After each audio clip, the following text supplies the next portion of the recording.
Hey Kenny, thanks for coming out.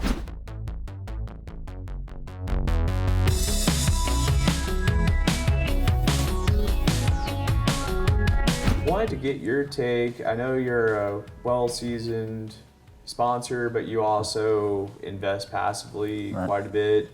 And just wanted to, some people are afraid of, a lot of people, some people I've talked to are on the sidelines because they're like, I don't know, what the economy's going to do, or we're going to have a recession, blah, blah, blah. And so kind of wanted to get your sense of, when you're looking to invest passively, or just kind of your outlook. I know no one has a crystal ball, but just curious to see what your outlook is moving forward from kind of more of a passive investor perspective. Right, yeah. Well, thanks for having me on. I appreciate it. As a passive investor, I think you need to be long-term. Think long-term, especially these days, right? If you're a long-term investor, you're going to get through pretty much anything as long as you buy the right, invest in the right deal. So, like you mentioned, a lot of folks are sitting on the sidelines, and I think they're nuts. They're missing deals. We've seen a lot of good deals come across where, who knows what part of the cycle we're in. I do think we're going to have a recession. I think it's going to be ultra light. I think 6 to 9 months. It's going to be like an 03 and 04. It'll be a sneeze and a cough, and that's about it. I don't think it's going to be very much. I think the bigger, this go around, it's not individuals having housing issues or debt issues. It's on a national level. So not just the U.S., but obviously China, Russia, EU. Everybody went to the credit card on a national level, rang it up. So to me, if you're investing in passively investing in assets that are related to such as real estate that are related to interest rates, I think interest rates are going to be low for a very, very long time because these nations that ran up a credit card bill, they set their own interest rates. So if you ran up your credit card bill and you can set your own interest rate, what interest rate are you going to show? It's going to be dang near zero if you could get away with it, and you can't. So I think we're going to have low interest rates for a very long time. So if you're investing in things that are that do perform well in a low interest rate environment, such as real estate, I think you're going to do very well as long as you're a long-term holder. If you're looking to make a quick flip and do something a little more risky, that probably now is not the time. We do look at deals that have bridge debt, but at this point, but bridge debt it can be done smartly or stupidly. Smartly is, so we've done 2 or 3 now where we've had the initial term of the bridge loan is 2 or 3 years, but then we have 2 one-year extensions on there. So we can go as long as 5 years. 2008 crash, the second worst recession of all time, right? Maybe 2 years. People had to withstand 2 years, 24 months. That's nothing. If you're a long-term investor, that's a drop in the bucket. So if you're, if you're looking for, if you're a long-term investor, it's all, and then also too, make sure you're getting to a low basis, right? It's all about basis. If you're paying, high dollar, how quickly can you double your money? That's always a question, right? Is it 3 years, 5 years, 10? Then what's the risk related to that as well? So to me, it's all about, finding if it's low interest rate environment, go towards those asset classes that perform well. Oil and gas isn't really tied to interest rates. It's tied to what the Saudis are doing, it's more of a global thing, political thing. I think that landscape has changed. I think it's still a good asset class, but I think with the low interest rates, the better deals out there are going to be real estate for the long haul for the next, probably 5-10 years. Okay, awesome. What is, and you think that holds true for both multifamily as well as triple net and some of those other? Oh yeah, absolutely. I think if you're looking at triple net and double net, the biggest deal there is who's guaranteeing the lease, and then how long of a lease you have left. So we're looking at some deals now where we focused on kind of Dollar Generals, Family Dollars, and Dollar Tree. So parent company guarantees it. So we're not going to like Linnell's, and because I have to pay, when you underwrite a building like that, you have to look at who's guaranteeing the lease. Can you trust their financials? Well, if Dollar General lies on there, someone's going to jail. If Linnell's does, which they probably do, I don't know. I can't. There's no, Right. who can you go get the rent from? So for us, we're focused on deals where it's a parent company guaranteeing the lease, high credit, and we like the single tenant stores that are in smaller markets, like 3 to 10,000 people, because they're, one, Amazon can't drop ship overnight. And then two, Walmart's not moving in there anytime soon. So it's the new general store for those smaller communities. So that's kind of what we focused on in that niche of it.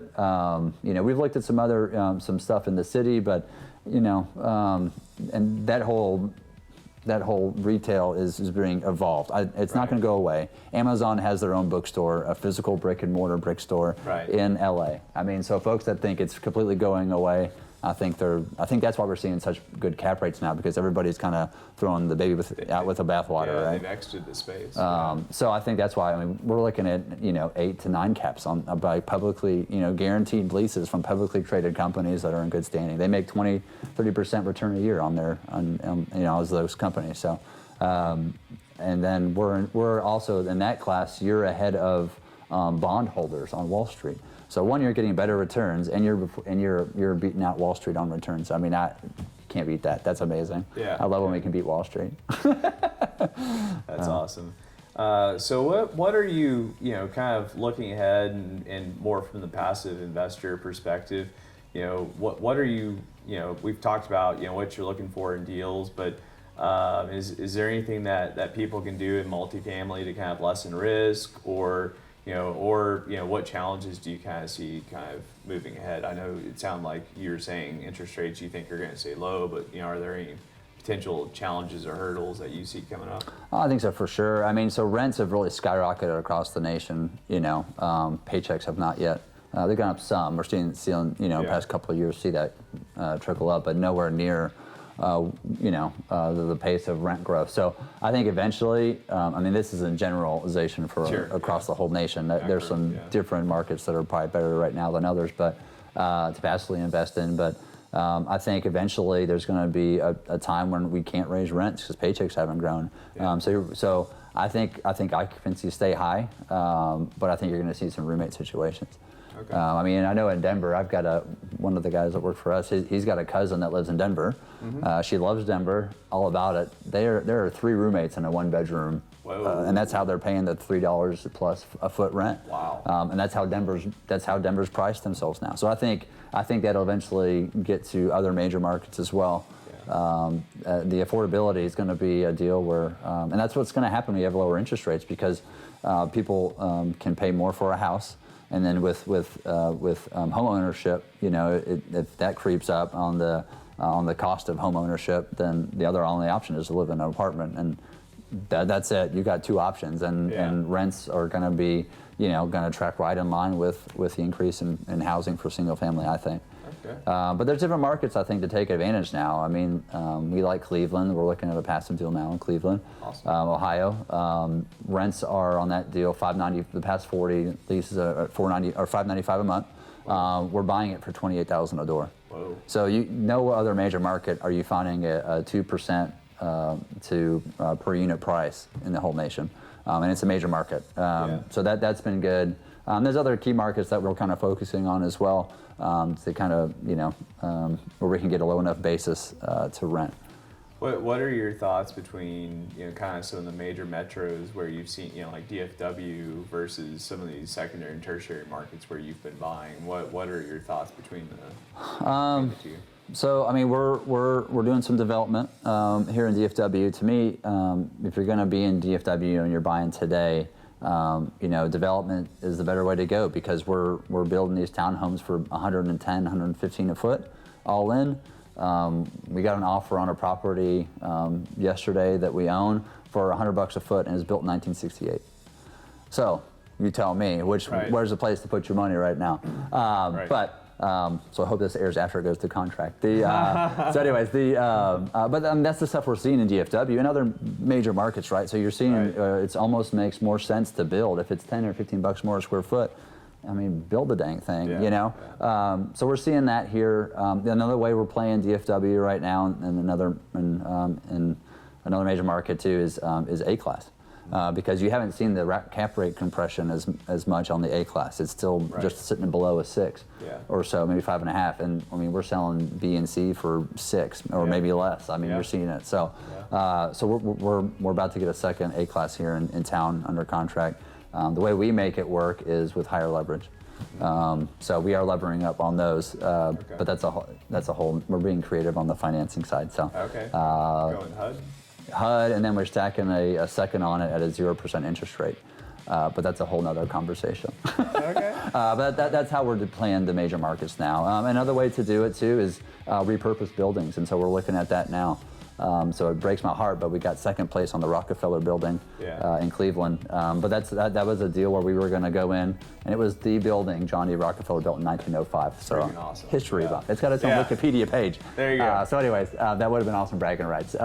But it was, it's a thing where it's been office forever. Literally forever, and then but it's a way we can repurpose that into multifamily. So we're looking at that too. That's a way to get your basis lower, but still have A class and charge premium rents. You could have called it the Wolfe. I don't know if I would have changed it. Rockefeller's pretty cool. I wouldn't have. Yeah, no way. That's awesome. Cool. But that's another way to kind of play these major markets is to repurpose stuff as well. Okay, awesome. Well, appreciate your time. Super awesome. Yeah, it's lots of fun. Yeah, really appreciate your insights and thanks. It's fun, man. Thanks, man. Thanks, Justin. Thank you.